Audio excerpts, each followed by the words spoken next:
Už nám konečne citronovník rozkvitol, to som rád. Tak sa pozrite. Už máme pekne vysoké aj kvetky, už pôjdu plody. Pekné exotika. Prejdeme dopredu, do záhrady. Tu uvidíte peknú exotiku, bananóniky, palmičky. To je figovník. Som dneska kúpil palmy. Olivovník. Náš najkrajší bananónik z celej záhrady.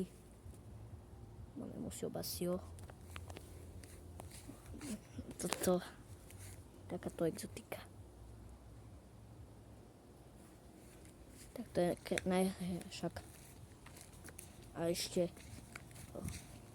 máme aj semka, Musio Basio. Už nám konečne semka dal malé. Tento dal malé. A to je nádhera. Tam vzadu je ibištek. No krásna exotika. Nádhera.